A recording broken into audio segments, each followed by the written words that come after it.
Hi everyone. आज इस lecture में हम लोग थर्मोडायनेमिक्स के ऑब्जेक्टिव क्वेश्चन को देखने वाले हैं जो आपके एसएससी एग्ज़ाम में ऑलरेडी पूछे गए हैं। इसके पहले मैंने थर्मोडायनेमिक्स का ऑब्जेक्टिव क्वेश्चन का 3 लेक्चर अपलोड कर दिया है। ये हमारा 4th लेक्चर है।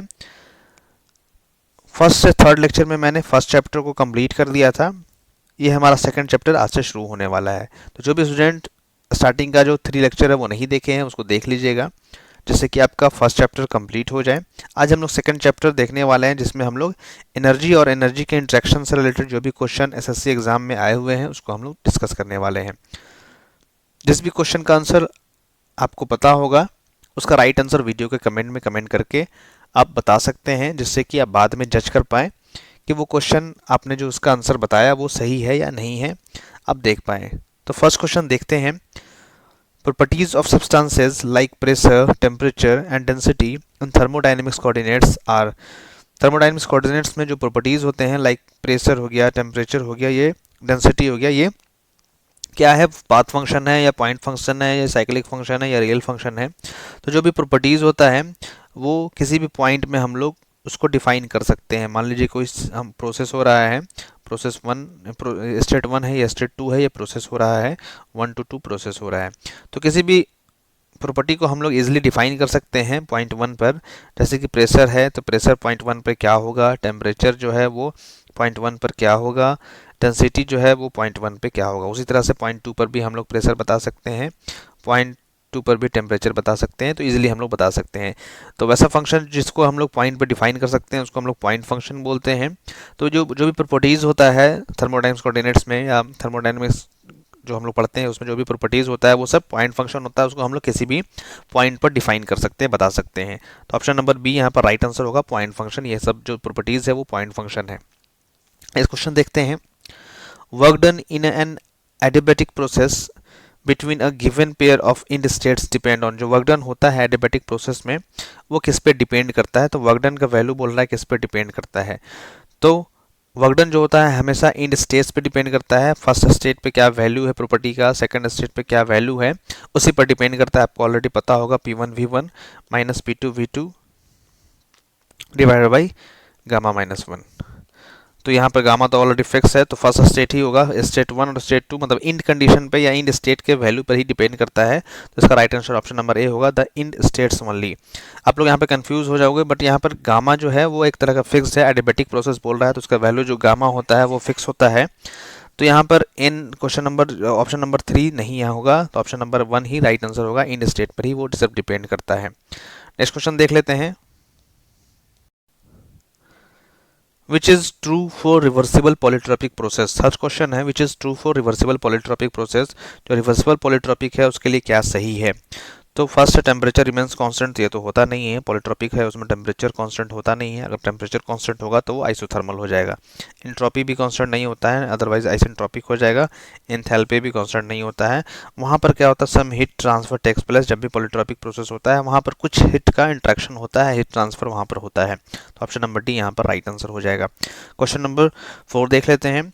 Change in enthalpy in a closed system is equal to heat transfer if the reversible process takes place at constant.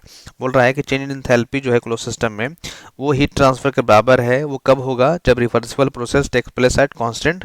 क्या कांस्टेंट होना चाहिए वहाँ पर? तो आपको पता होगा जब भी कांस्टेंट प्रेशर होता है, जब प्रेशर हमारा कांस्टेंट होता है तो उस कंडीशन पे जो हीट ट्रांसफ़र होता है वो एंथैल्पी के बराबर हो जाता है। हीट ट्रांसफ़र जो होता है वो एंथैल्पी के बराबर हो जाता है, mcp ΔT के बराबर होता है। तो इस कंडीशन पे ये सेम हो जाता है। तो ऑप्शन नंबर यहाँ पर कांस्टेंट प्रेशर, ऑप्शन नंबर ए यहाँ पर राइट आंसर हो जाएगा। क्वेश्चन नंबर 5 देखते हैं। Heat and works are. Heat and works क्या होता है?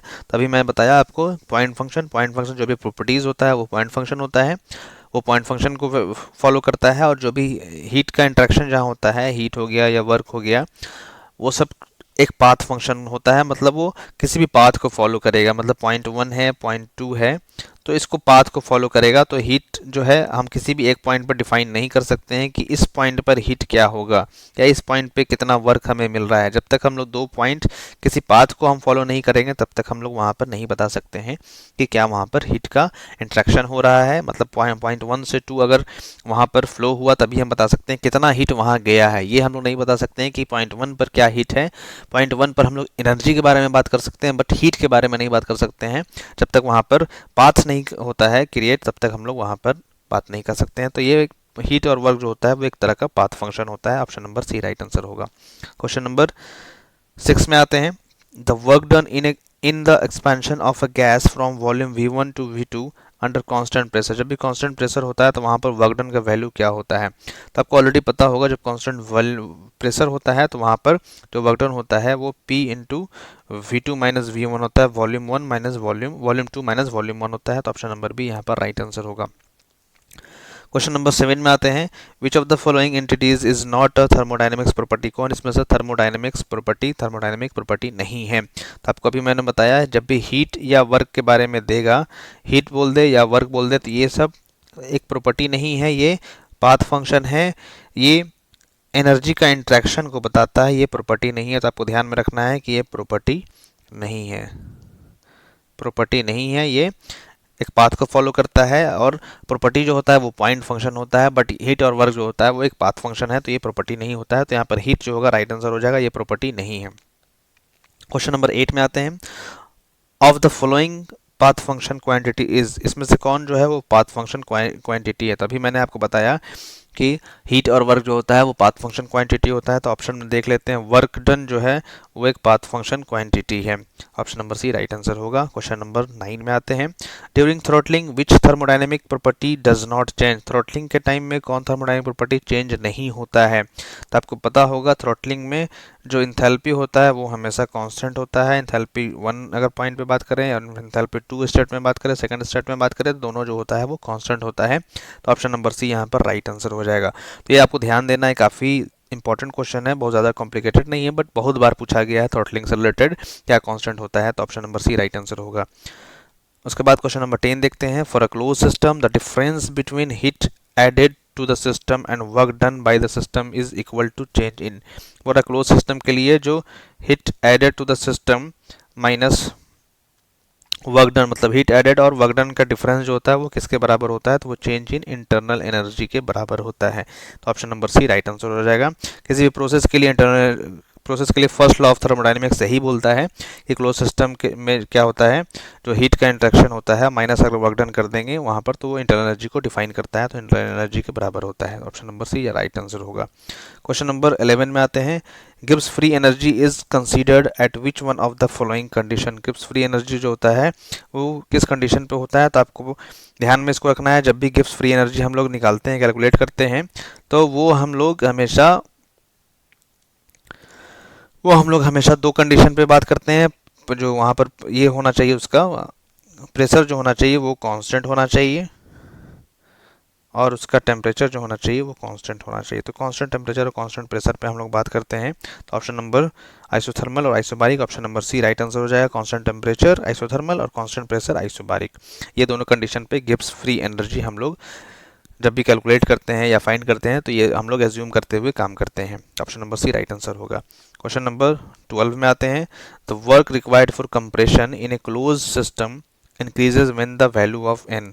जो कंप्रेशन हम लोग कर रहे हैं क्लोज सिस्टम में, तो जैसे वैल्यू ऑफ एन अगर इंक्रीज करते हैं तो वर्क रिक्वायर्ड क्या होता है। जब भी वैल्यू ऑफ एन हम लोग बढ़ाते हैं, मान लीजिए हम लोग पीवी डायग्राम लेते हैं, प्रेशर और वॉल्यूम डायग्राम ले रहे हैं और हम लोग अगर कंप्रेशन करना है, स्टार्टिंग पॉइंट यहाँ है, अगर वैल्यू ऑफ एन जो है वो 0 है तो इतना एरिया वो कवर करेगा। जैसे जैसे वैल्यू ऑफ मतलब आइसोथर्मल ले लिए तो इतना एरिया कवर करेगा, पॉलीट्रॉपिक ले लिए इतना होगा, एडियाबैटिक ले लिए इतना होगा। तो मतलब जैसे जैसे वैल्यू ऑफ एन बढ़ रहा है तो नीचे का एरिया जो कवर कर रहा है वो नीचे का एरिया वर्क डन जो होता है हमेशा area cover by the curve होता है। उस कर्व के नीचे जो भी एरिया कवर कर रहा है वो होता है। तो जैसे जैसे वैल्यू ऑफ एन हम लोग इंक्रीज कर रहे हैं कंप्रेशन में, वैसे वैसे वहाँ पर वर्क जो हम लोग को देना है वो बढ़ता चला जा रहा है। तो ऑप्शन नंबर ए यहाँ पर राइट आंसर होगा। जैसे जैसे हम लोग एन का वैल्यू इंक्रीज करेंगे वर्क डन भी इंक्रीज होता चला जाएगा, वर्क रिक्वायर्ड होगा वहाँ पर, बिकॉज कंप्रेशन कर रहे हैं तो वहाँ पर option number A right answer होगा। क्वेश्चन नंबर 13 देख लेते हैं। On a pressure volume diagram the process line PV to the power n equal to C will, जो प्रेशर वॉल्यूम डायग्राम है, अगर हम लोग PV to the power n लिखते हैं यहाँ पर, PV to the power n is equal to constant, तो जैसे जैसे हम लोग n का वैल्यू बढ़ाएंगे वैसे वैसे क्या होता है, आप लोग देखे होंगे स्टार्टिंग कंडीशन में अगर मान लो ऐसे है तो धीरे धीरे कर्व जो होता है वो y एक्सिस के नज़दीक होता चला जाता है। मान लो ऐसे करते हैं तो धीरे धीरे वो y एक्सिस के नज़दीक होता चला जाता है। जब n का वैल्यू 0 होता है तो कर्व जो होता है वो हॉरिजॉन्टल होता है, जैसे जैसे n का वैल्यू हम लोग बढ़ाते जाते हैं वैसे वैसे कर्व जो होता है वो y एक्सिस के नज़दीक चलता चला जाता है, तो come closer to y axis होता चला जाता है। ऑप्शन नंबर यहाँ पर come closer to Y axis हो जाएगा, ऑप्शन नंबर ए यहाँ पर राइट आंसर हो जाएगा। आपको पता होगा जैसे एन का वैल्यू 0 है मतलब कांस्टेंट प्रेशर पर है, तो ये जो कर्व होता है वो हॉरिजॉन्टल होता है, जैसे जैसे हम लोग बढ़ाते जाते हैं वैसे वैसे उड़ता चला ऊपर चला जाता है, तो मतलब वाई एक्सिस का वो क्लोजर होता चला जाता है। ऑप्शन नंबर यहाँ पर ये राइट आंसर था। क्वेश्चन नंबर 14 देख लेते हैं। Work is considered to be a superior form of energy as compare to heat energy because, work को हम लोग कंसीडर करते हैं superior form of energy because work के पास जो होता है एक तरह का अवेलेबल एनर्जी होता है, वहाँ से कम्प्लीटली हम लोग हीट को निकाल सकते हैं, कम्प्लीटली वहाँ से वर्क को कम्प्लीटली हम लोग हीट में कन्वर्ट कर सकते हैं। बट हीट जो होता है उसके पास अनअवेलेबल एनर्जी भी होता है, वहाँ पर 100% वहाँ से हम लोग एनर्जी या वर्क वहाँ से नहीं निकाल सकते हैं। तो ही ऑप्शन नंबर सी यहाँ पर राइट आंसर हो जाएगा। Because work can be fully converted into heat, heat can not be fully converted into work. Work को हम लोग कन्वर्ट कर सकते हैं 100% हीट में, बट हीट को हम लोग 100% वर्क में कन्वर्ट नहीं कर सकते। यही इसका रीज़न है कि वर्क को हम लोग सुपीरियर फॉर्म ऑफ एनर्जी मानते हैं। क्वेश्चन नंबर 15 देख लेते हैं। नॉन क्वाजिस्टैटिक प्रोसेस इज, जो नॉन क्वाजिस्टैटिक प्रोसेस है वो कौन सा इसमें से है, तो आपको पता होगा जब फ्री एक्सपेंशन होता है, फ्री एक्सपेंशन, तो फ्री एक्सपेंशन जो होता है वो क्वाजी स्टैटिक नहीं होता है, बिकॉज वहाँ पर क्वाजी स्टैटिक होने के लिए कंडीशन है कि वो इतना स्लो होना चाहिए कि इनिशियल और फाइनल कंडीशन जो हो लगभग लगे कि वो उसी पॉइंट पर है वो। बट वो जो फ्री एक्सपेंशन होता है वो वैसा नहीं होता है, वहाँ पर वैक्यूम होता है, काफ़ी फास्ट प्रोसेस होता है, तो वो हमारा नॉन क्वाजी स्टैटिक प्रोसेस नहीं है। इनिशियल और फाइनल कंडीशन किसी भी अगर दो स्टेट पे बात करेंगे तो वो सेम जैसा नहीं लगता है, तो फ्री एक्सपेंशन नहीं होगा। फ्री एक्सपेंशन जो होगा वो नॉन क्वाजिस्टैटिक प्रोसेस नहीं, क्वाजिस्टैटिक प्रोसेस नहीं होगा, इसका मतलब वो नॉन क्वाजिस्टैटिक प्रोसेस है फ्री एक्सपेंशन। ऑप्शन नंबर ए यहाँ पर राइट होगा। क्वेश्चन नंबर 16 देख लेते हैं। In isothermal expansion work done by the gas depends upon, isothermal expansion में वर्क डन जो होता है वो किस पर डिपेंड करता है, तो आपको पता होगा वर्क डन जो होता है वो P1V1 ln V2/V1 के बराबर होता है। तो ऑप्शन में देख लेते हैं। एटोमिसिटी ऑफ गैस ओनली नहीं, एक्सपेंशन रेशियो पर डिपेंड कर रहा है V2/V1, तो एक्सपेंशन रेशियो पर डिपेंड करेगा। ऑप्शन नंबर बी यहाँ पर राइट आंसर होगा। एडियाबैटिक पे डिपेंड तो नहीं कर रहा है, ये भी नहीं होगा, एटोमेटिसिटी पे नहीं कर रहा है, तो ऑप्शन नंबर बी यहाँ पर राइट आंसर होगा। एक्सपेंशन रेशियो मतलब V2/V1 पर डिपेंड करेगा, कितना वो एक्सपैंड हो रहा है उस पर डिपेंड करता है। क्वेश्चन नंबर 17 देख लेते हैं। Which of the following parameters remains constant during ideal throttling process, आपको भी बताया मैं थ्रोटलिंग में क्या होता है, एंथैल्पी जो होता है वो कांस्टेंट होता है, तो हमेशा आपको ध्यान में रखना जब भी थ्रोटलिंग आएगा तो वहाँ पर एंथैल्पी ही सिर्फ कांस्टेंट होता है, बाकी चीज़ें चेंज होती रहती है। तो इसका काफ़ी ज़्यादा यूज़ हम लोग आरएसी जब बनाते हैं, आरएसी का क्वेश्चन सॉल्व करते हैं रेफ्रिजरेशन एंड एयर कंडीशनिंग में, तो वहाँ पर हम लोग जब VCRS साइकिल पढ़ते हैं तो वहाँ पर काफ़ी ज़्यादा यूज़ होता है। क्वेश्चन नंबर 18 देख लेते हैं। When a gas flows through a very long pipe of uniform cross section the flow is approximately, जब वेरी लॉन्ग पाइप में हम लोग जब गैस को फ्लो करते हैं यूनिफॉर्म क्रॉस सेक्शन में, तो जो फ्लो होता है वो अप्रोक्सीमेटली, पूछ रहा है 100% तो नहीं होगा बट अप्रोक्सीमेटली होता है। तो आइसेंट्रोपिक तो होगा नहीं, बिकॉज वहाँ पर कुछ एडियाबैटिक प्रोसेस नहीं बोल रहा है, बिकॉज वहाँ पर जो गैस फ्लो कर रहा है वहाँ पर इंसुलेटेड पाइप नहीं है, तो एडियाबैटिक तो होगा नहीं, तो एडियाबैटिक और आइसेंट्रोपिक तो होगा नहीं। आइसोबारिक बोल रहा है तो आइसोबारिक भी नहीं होगा, बिकॉज वहाँ पर प्रेशर, वहाँ पर फ्रिक्शन की वजह से वहाँ पर जो भी लॉसेज होते हैं उसकी वजह से प्रेशर जो होगा वो कांस्टेंट नहीं होगा। तो अप्रोक्सीमेटली यहाँ पर बोला जा सकता है कि वो प्रोसेस जो होगा वो आइसोथर्मल प्रोसेस ही हो सकता है, अप्रोक्सीमेटली लगभग उसी के आसपास होगा। तो राइट आंसर इसका ऑप्शन नंबर सी हो जाएगा, आइसोथर्मल प्रोसेस। उसके बाद देखते हैं isothermal compression though most efficient but it not applicable because, जो आइसोथर्मल प्रोसेस होता है या कंप्रेशन होता है उसमें हम लोग कम वर्क प्रोवाइड करना पड़ता है।